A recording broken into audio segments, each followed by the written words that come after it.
الحمد للہ وحدہ والصلاة والسلام علی من لا نبی بعدہ اما بعد فاعوذ باللہ من الشیطان الرجیم بسم اللہ الرحمن الرحیم وما من دابة في الأرض إلا على الله رزقها اللهم صل على محمد وعلى آل محمد كما صليت على إبراهيم وعلى آل إبراهيم إنك حميد مجيد اللهم بارك على محمد وعلى آل محمد كما باركت على إبراهيم وعلى آل إبراهيم إنك حميد مجيد۔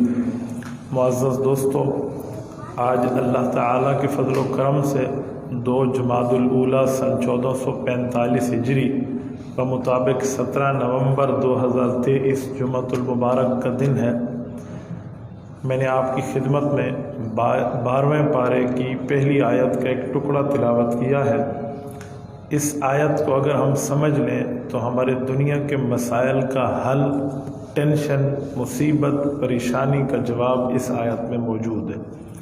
رب کریم فرماتے ہیں وَمَا مِن دَابَّةٍ فِي الْأَرْضِ، اس دھرتی پہ کوئی چلنے پھرنے والا جاندار ایسا نہیں ہے جس نے اپنا رزق خود کمانا ہو۔ فرمایا اِلَّا عَلَى اللَّهِ رِزْقُهَا، اس کا رزق، اس کے کھانے پینے، اس کے تقدیر، اس کے معاملات، یہ اس کے رب کے حوالے ہیں۔ اگر ہم اس آیت کو سمجھ جائیں تو دنیا کی جتنی ٹینشنیں ہیں نا وہ ساری ختم ہو جائیں۔ آج دنیا میں ایک دوسرے سے حسد صرف اس بنیاد پہ ہے کہ کہیں یہ مجھ سے زیادہ نہ کما لے، کیا یہ مجھ سے زیادہ کوئی پیسہ نہ جمع کر لے، مجھ سے زیادہ دولت اس کے پاس نہ آ جائے۔ یہ چیزیں ہماری ٹینشن کی ہوتی ہیں۔ اگر ہم قرآن کریم کی اس آیت پہ غور کریں تو یہ جواب موجود ہے۔ رب کریم فرما رہے ہیں یہ میرے کام ہے کس کو کتنا رزق دینا ہے۔ تو جب ہم اس آیت کو سمجھ جائیں گے تو میں مثال دیتا ہوں، آمنے سامنے دکان ہو اور ایک چیز بیچنے کی دکان ہو تو پھر بھی حسد نہیں ہوگا۔ ایک بس میں بیٹھ کے اکٹھا بندہ کاروبار کا سفر کرے، اگر اس آیت کو سمجھ جائے تو پھر بندے کے لیے ٹینشن ختم ہو جائے گی، کسی قسم کی کوئی پریشانی نہیں ہے۔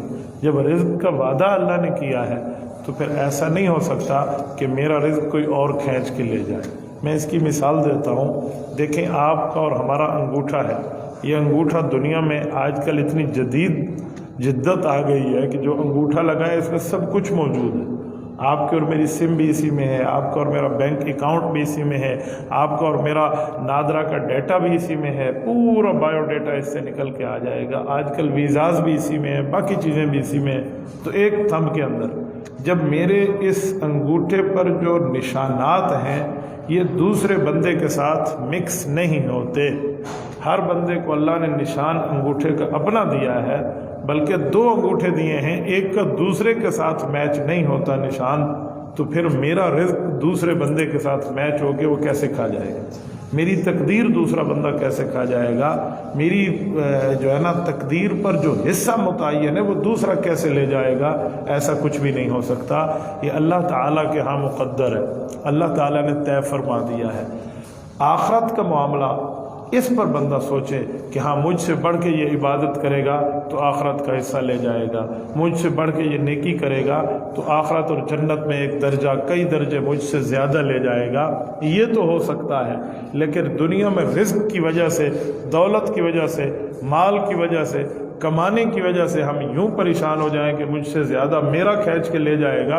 ہو سکتا ہے مجھ سے زیادہ لے جائے لیکن میرا کھینچ کے نہیں لے جائے گا۔ جو رزق میرے مقدر ہے وہ ہمیں ہی ملنا ہے۔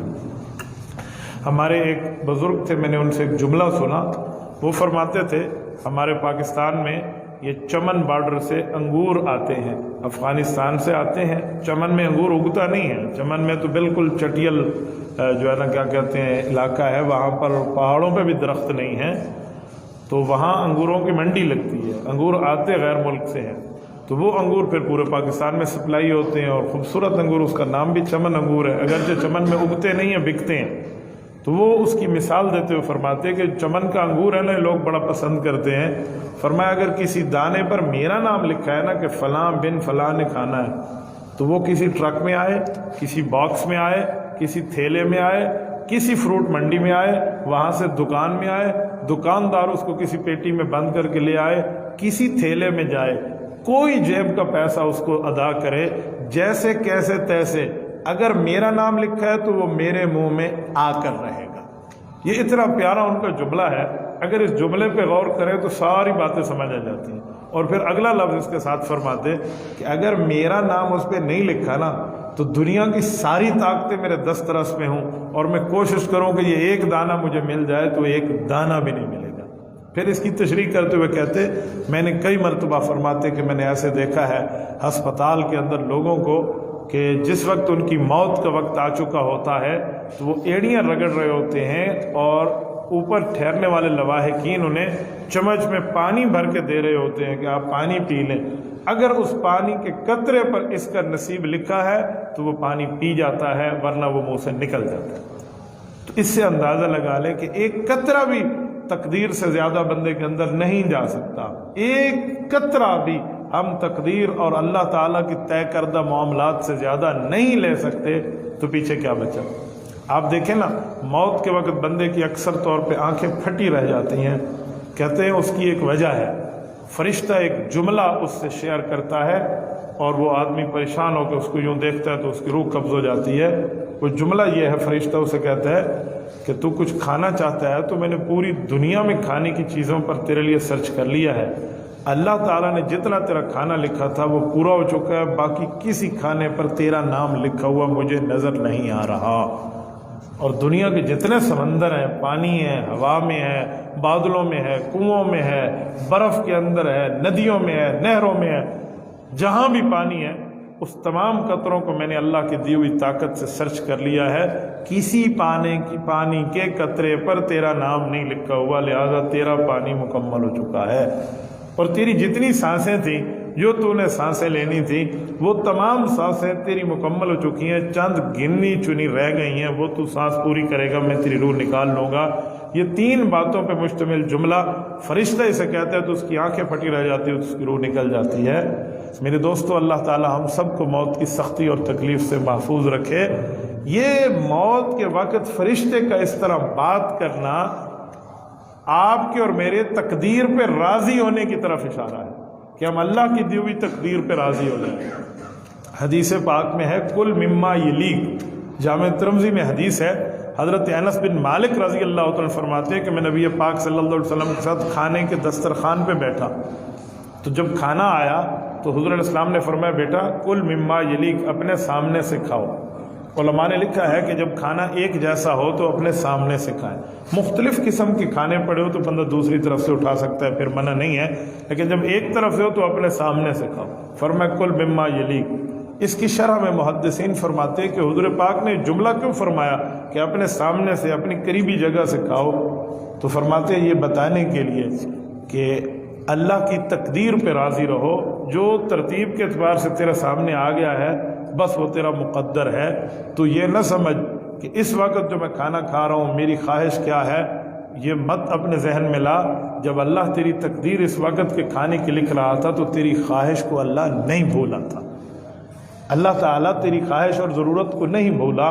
تو اس سے بندہ اندازہ لگا لے، اسے کہتے ہیں رضا بالقضاء، تقدیر پر بندہ راضی ہو جائے تو دنیا کی تمام ٹینشنیں ختم ہو جائیں، دنیا کی تمام پریشانیاں ختم ہو جائیں، لڑائی اور فساد ختم ہو جائے کہ ہم ایک دوسرے کے ساتھ لڑتے اس بنیاد پہ کہ کہیں میرا حصہ نہ کھینچ کے لے جائے، کہیں میری چیز اس کے پاس نہ چلی جائے۔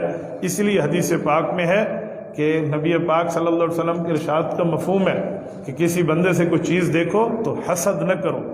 ایک ہے حسد، ایک ہے غبطہ۔ حسد ناجائز ہے، غبطہ جائز ہے۔ حسد کا مطلب ہے اس کے پاس جو چیز ہے یہ اس سے چھن جائے، مجھے مل جائے۔ فرماتے ہیں یہ حسد ہے، یہ حرام ہے، ناجائز ہے، گناہ ہے، ایسے نہیں کرنا چاہیے۔ غیبتہ کا مطلب ہے جو نعمت اللہ نے اسے دی ہے اس کے پاس بھی قائم رہے اور اللہ ہمیں بھی یہ نعمت عطا فرما دے، یہ جائز ہے، یہ تقدیر پر راضی ہونے کی نشانی ہے۔ تو شیطان کا کام حسد ہے، اس لیے بندہ حسد سے بچے۔ اپنے دل کو تنہائی میں بیٹھ کے 2 4 5 پوائنٹ بندہ سمجھا لے کہ جتنے تو نے کھانا کھانے ہیں وہ تیرے لکھے جا چکے ہیں، جتنی تو نے سانسیں لینی ہیں وہ تیری گنی جا چکی ہیں، جتنے تو نے پانی پینے ہیں وہ قطرے طے شدہ ہیں، کاؤنٹڈ ہیں، اس پر تجھے تقدیر سے بڑھ کے حصہ نہیں ملے گا۔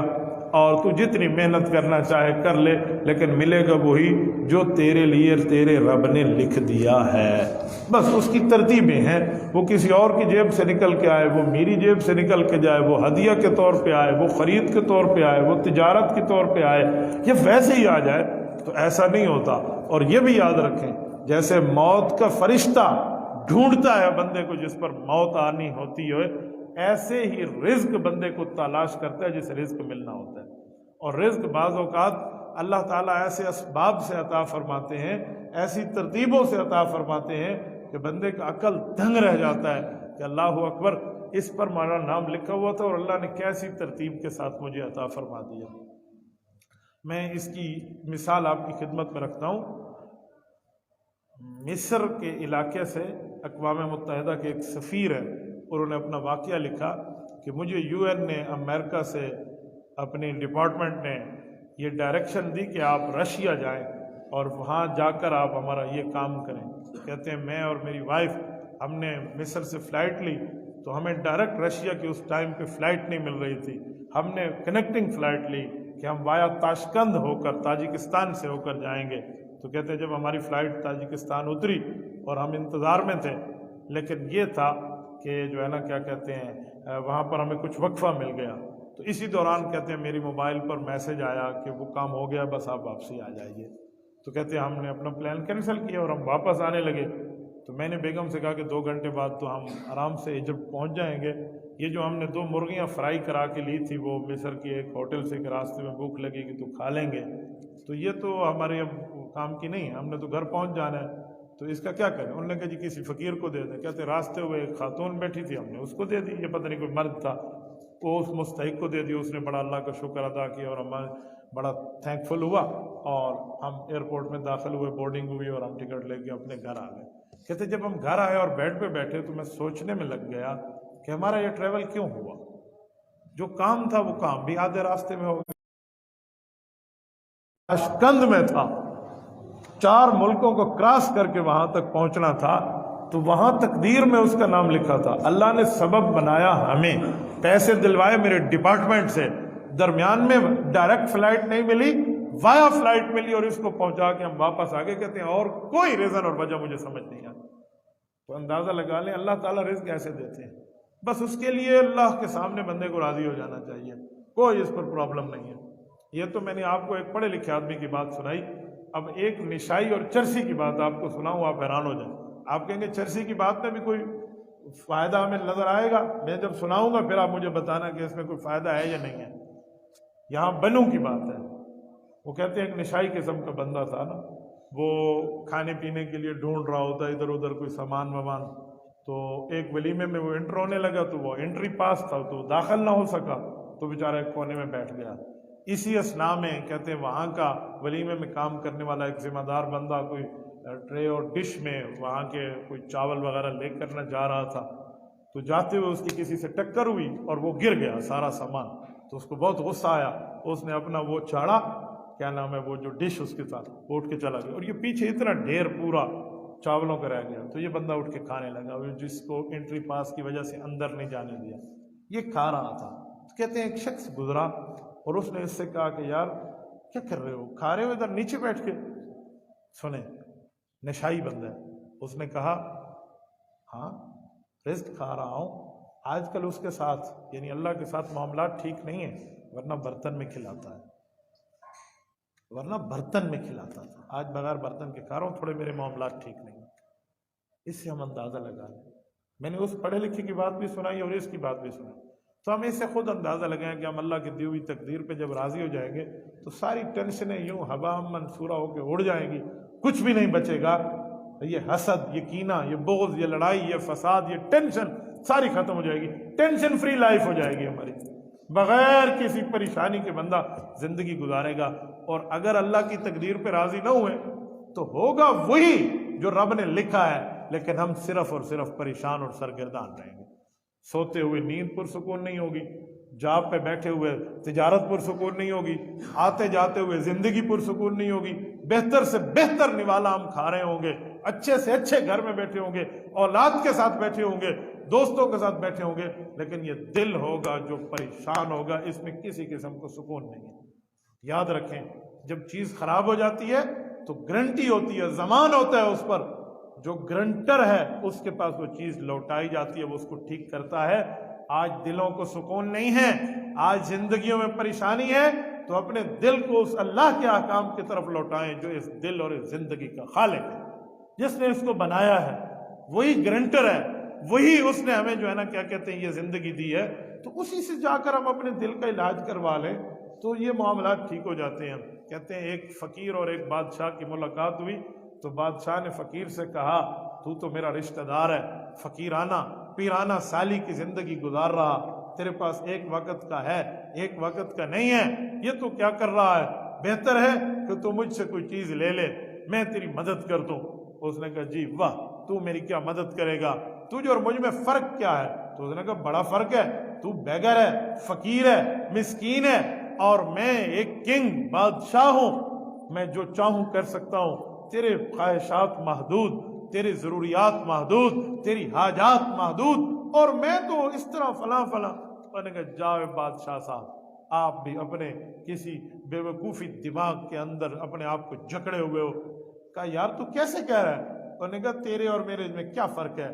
کھانا تو بھی کھاتا ہے، کھانا میں بھی کھاتا ہوں، چاہے تو مرغن غذا کھا اور میں سادہ سی غذا کھاؤں، لیکن پیٹ میں حل ہو کے جس طرح نکلے گا وہ تیرا اور میرا کھانا برابر ہو جائے گا، اور تو مخمل میں سوئے گا، میں ریت پہ سوؤں گا، لیکن جیسے پرسکون نیند میں خواب تو دیکھے گا ویسے ہی میں دیکھوں گا، مجھے ٹینشن نہیں ہے، یہ چھوٹی موٹی سی دنیا کی اونچ نیچ کی باتیں ہیں، اس پہ ہمیں صبر ہے، تو اسی لیے تیری اور میری زندگی میں کوئی فرق نہیں۔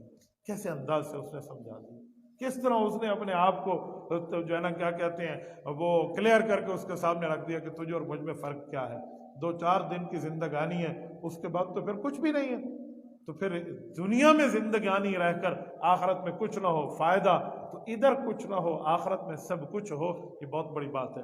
ہم ایک مرتبہ پرانی بات کر رہا ہوں، مسجد نبوی میں تھے، تو ایک اللہ والا وہاں دعا مانگ رہا تھا، اس کی دعا کے الفاظ تھوڑے بلند تھے، ہماری کانوں تک آ رہے تھے۔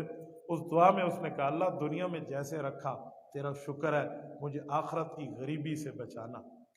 میں اس کی دعا پہ غور کرتا رہا، یار کیا لفظ بولا ہے اس نے، اللہ مجھے قبر کی غریبی سے بچانا، آخرت کی غریبی سے بچانا، اللہ دنیا میں تو نے غریب رکھا اس پر تیرا شکر، لیکن آخرت کی غریبی سے محفوظ فرما، مجھے آخرت کی امیری عطا فرما۔ میں نے کہا واہ یار، لمیٹڈ لائف، 70 سال 80 سال 100 سال یہ دنیا کی زندگی ہے، جیسے کیسے تیسے گزار لی، آخرت کی زندگی تو ہمیشہ ہمیشہ کی ہے۔ اس نے جو ادھر صبر کر کے آخرت کے لیے مانگا تو بہت بڑی بات ہوگی، ورنہ دنیا میں لوگ چاہتے ہیں ہم پہچانے جائیں۔ حدیث پاک میں دنیا میں بہت سے لوگ ایسے ہیں جو زمین پر پہچانے جاتے ہیں، لوگوں میں ان کی جے جے کار ہوتی ہے، ان کے پیسہ، ان کا نام، ان کا عہدہ، ان کا خاندان اور ان کا ایک روب اور دبدبہ سے دنیا کانپ رہی ہوتی ہے، ہر بندہ ان کو جانتا ہے۔ حضور نے فرمایا لیکن آسمان میں وہ غیر معروف ہوتے ہیں، اجنبی ہوتے ہیں، پہچانے ہوئے نہیں ہوتے، آسمان کے فرشتوں میں ان کا کوئی تعارف نہیں ہوتا۔ بتائیں پھر فرشتوں سے ہی معاملات لے کر آخرت میں جانا ہے تو کیا ہوگا جب وہاں جان پہچانی نہیں ہے؟ اور فرمایا دنیا میں کچھ لوگ گمنامی کی زندگی گزارتے ہیں، دنیا میں کچھ لوگ ایسے ہی چھپن چھپائی کی زندگی میں، یا اتنا زیادہ نہ روب اور دبدبا، نہ اتنا زیادہ ان کو جو ہے نا کوئی مال و دولت، نہ اتنا زیادہ کوئی پریشانی، نہ اتنا زیادہ کوئی معاملات، لیکن قبر میں، آخرت میں، آسمانوں پر پہچانے ہوئے لوگ ہوتے ہیں، فرشتے انہیں جان رہے ہوتے ہیں، سلام دعا ان سے ہو رہی ہوتی ہے، اور انہیں پتہ ہوتا ہے کہ یہ بندہ کون ہے۔ اب اللہ کے رسول نے فرمایا لوگو اسی لیے خوشی میں بھی اللہ سے مانگو، غمی میں بھی اللہ سے مانگو۔ فرمایا جو بندہ خوشی میں بھی اللہ سے مانگتا ہے، غمی میں بھی اللہ سے مانگتا ہے، اس کی دعا پر فرشتے کمنٹس کرتے ہیں، اور جو بندہ صرف غمی میں اللہ سے مانگتا ہے، خوشی میں رب کو بھول جاتا ہے، اس کی دعا پر فرشتوں کے کمنٹس نہیں ہوتے۔ وہ کمنٹس کیا ہیں؟ حدیث پاک میں ہے وہ بندہ جو خوشی اور غمی دونوں میں رب کو مانگے، جب اس پر کوئی تکلیف آئے اور وہ ہاتھ اٹھائے تو فرشتے اس دعا کے ساتھ اللہ کو عرض کرتے ہیں اللہ جانی پہچانی آواز ہے، مانوس آواز ہے، جانتے ہیں ہم اس آدمی کو، ہر وقت آپ کے سامنے ہاتھ اٹھا کر پھیلا کر آپ سے مانگتا ہے، اللہ اس کی دعا قبول کر لے۔ اس کی دعا بھی جاتی ہے، کروڑوں اربوں فرشتوں کے ساتھ کیمٹس بھی جاتے ہیں، اور فرمایا جو بندہ صرف اللہ تعالیٰ کو پریشانی میں یاد کرتا ہے، خوشی میں بھول جاتا ہے، تو فرشتے اس کے اوپر کیمٹس کر کے کہتے ہیں اللہ نامانوس آواز ہے، غیر مانوس آواز ہے، نہیں جانتے ہم اسے، نہیں پہچانتے اسے، تو جان اور تیرا بندہ جانے، ہم اس معاملے میں پیچھے ہیں۔ میرے دوستو، وہ کام کرنے چاہیے جو دنیا کے ساتھ آخرت میں بندے کی پہچان کروائیں، آخرت میں بندے کے معاملات رکھیں۔ تو اسی لیے میں نے بات چلائی تھی تقدیر پر، رضا بالقضاء پر، تو ہمیں دنیا میں اللہ کی دی ہوئی تقدیر پر راضی ہو جانا چاہیے، تو دنیا کی تمام ٹینشنیں آپ کے اور میرے سے ختم ہو جائیں گی۔ جزاکم اللہ تعالی۔ آخر میں فلسطین کے حوالے سے پچھلے کئی جمعوں سے آپ کی خدمت میں بات کر رہا ہوں، اور آج دو چار باتیں آپ کی خدمت میں کرتا ہوں۔ سب سے پہلی اور بنیادی بات ہے کہ آج ایک سورما طاقت اسرائیل کی ان پر بمبارمنٹ کی انتہا کر چکی ہے، کئی خاندان وہاں شہادت کے رتبے پر فائز ہو چکے ہیں، لیکن وہاں کے مجاہدین کو، ان کی استقامت کو آج بھی سلام ہے کہ جو ایک انچ بھی اپنے موقف سے پیچھے ہٹنے کے لیے تیار نہیں ہے۔ میں کہتا ہوں وہ صرف بہادر نہیں ہے، بہادری وہاں پیدا ہوتی ہے، وہاں بہادری اگتی ہے۔ یقین مانیے آپ حیران ہو جائیں کہ ان لوگوں نے اپنی آزادی کی جنگ پر یہ کام کیا ہے کہ وہ آزادی کی جنگ لڑ رہے ہیں، حریت کی جنگ لڑ رہے ہیں۔ آج دنیا کفر اسرائیل کی پشت پہ ہے، لیکن دنیا اسلام کے حکمران جو ہے بالکل خواب خرگوش کی نیند سو رہے ہیں۔ یاد رکھیں ہم عوام ہیں تو جتنی ہماری طاقت ہے ہم اتنا بولیں گے، جتنی کسی طاقتور کی طاقت ہے اس سے اتنے کے بارے میں سوال ہوگا۔ یہ بار بار بات کر کے جو معاشرے میں ہم جملہ کہہ رہے ہیں، یہ اپنے سر کے اوپر سے گناہ ہٹانے کے لیے ہے کہ جتنی اللہ نے طاقت دی ہے اتنا تو بندہ بولے۔ دیکھیں ہم ان کی مالی امداد کر سکتے ہیں، الحمدللہ ہوئی، ہم ان کی اخلاقی امداد کر سکتے ہیں، ہوئی، اسی طرح ہم ان کے لیے دعائیں کر سکتے ہیں، کی ہیں۔ اسرائیلی مصنوعات کا بائیکاٹ تھا اور امت نے بائیکاٹ کر کے دکھایا ہے، یقین مانیے ان کو سمجھ آ گئی اس کمپنیوں کو بائیکاٹ کہتے کیسے ہیں۔ لیکن جو طاقت فوجی ہے، جو طاقت آرمی کی ہے، جو طاقت عسکریت کی ہے، وہ حکمرانوں کی ذمہ داری ہے۔ اس وقت کتنے اسلامی ممالک ہیں، نہ کیا تو اللہ کے دربار میں یہ مجرم ہوں گے۔ آپ اور ہم اپنا فریضہ پورا کر کے جائیں۔ میں کل ہی تو آیا ہوں، یقین مانیے میں نے مکہ مکرمہ، مدینہ طیبہ، جدہ، باقی سٹیز میں میک ڈونلڈ کو ویران دیکھا ہے، جہاں پر بڑے بڑے لوگ ٹھہر کے لائنیں لگا کر وہاں پر چیزیں خریدتے تھے، ویران ہے، ویران۔ میں نے پشاور کے ایک دوست نے مجھے ویڈیو دی واٹس ایپ پہ، انہوں نے تو اپنے وہ سارے فریج وریج بھی اٹھا کے وہاں کو چھوڑ دیے کہ یہاں لینے ہی کوئی نہیں آ رہا۔ ایسے ہی کراچی، ایسے ہی فیصل آباد، ایک جگہ سے ایسے ہے۔ اس بائیکاٹ کو آپ جاری رکھنا۔ اسی طرح پیپسی، آپ نے کبھی سنا کہ پیپسی اسرائیلی کمپنی تمہیں کہے کہ ہم سے اتنی بوتلیں خرید لو، ہم آپ کو عمرہ پیکج دیں گے؟ لو جی، وہ عمرہ پیکج دے رہے ہیں جن کی پیسوں سے بمبارمنٹ وہاں ہو رہی ہے۔ ایک بات طے کر لیں نا کہ ہم وہ مال نہیں خریدیں گے جس مال سے اسرائیل کو فائدہ اور ہمارے پیسے سے وہ فلسطین پر بمبارمنٹ کرے، بمباری کرے، وہ ہمارے مال سے نہیں ہوگا۔ تو اس سے بڑھ کے اس بائیکاٹ کی مہم کو جتنا ہو سکے آگے چلائیں۔ یہ نبی علیہ السلام سے ثابت ہے۔ خیبر کے یہودی جس وقت قلعے میں بند ہو گئے تھے اور باہر نہیں نکلتے تھے، اللہ کے رسول نے فرمایا ان کے درختوں کو کاٹ دو، ان فصلوں کو جلا دو تاکہ ان کی معیشت پہ زد پڑے۔ وہ ابھی ایسے کام شروع ہی ہوا تھا کہ وہ قلعے سے نیچے اتر کے جی ہم معذرت کرتے ہیں، ہم جزیہ دیتے ہیں، ہم یہ مانتے ہیں، ہم یہ مانتے ہیں۔ یوں سارے کا سارا چٹکیوں میں خیبر کے قلعے کے تکبر، یہودیوں کی نخوت ان کے دماغ سے رسول اللہ کے ایک حکم نے توڑ کے رکھ دی۔ تو اس سے ہمیں سمجھ آتا ہے کہ کافر کا معاشی بائیکاٹ کس طرح کرنا ہے۔ آج ہم ہی نے ان کو مضبوط کیا ہے۔ اور اس کے ساتھ حوصلہ افزا خبر بھی ہے کہ اسرائیل بظاہر تو بمباری کر رہا ہے لیکن اندر سے یہ ختم ہو چکے ہیں۔ آپ ان کے فوجیوں کے ویڈیوز دیکھیں نا، جو وہ علیحدہ بیٹھ کے اپنے ذاتی اکاؤنٹس پر اپلوڈ کرتے ہیں، وہ کہتے ہیں ہمیں لگتا ہے ہم سے موسیٰ علیہ السلام اور ہارون علیہ السلام کا رب ناراض ہو چکا ہے۔ یہ تو ہے چند مٹھی بھر لوگ ہوتے ہیں، یہ کیسے ہو سکتا ہے کہ ایک گرنیڈ سے ایک جو ہے نا کیا کہتے ہیں ٹینک کو اڑا دیا جائے؟ میں نے ایک چھوٹے بچے کی ویڈیو دیکھی ہے، اس کی ماں اسے ایک گرنیڈ دے کے کہتی ہے بیٹا اس ٹینک کے قریب جا، وہ نیچے سے جاتے ہیں اور اس کی بیرل میں وہ گرنیڈ پھینکتے تو پورا ٹینک بلاسٹ ہو جاتا ہے۔ تو وہ کہتے ہیں یہ تو حضرت موسیٰ علیہ السلام کا رب ہم سے ناراض ہے۔ کہ یہ اس طرح کی صورتحال ہے، تو یہ چیزیں مزید چلیں گی انشاءاللہ، لیکن آزادی کی جنگ ہے۔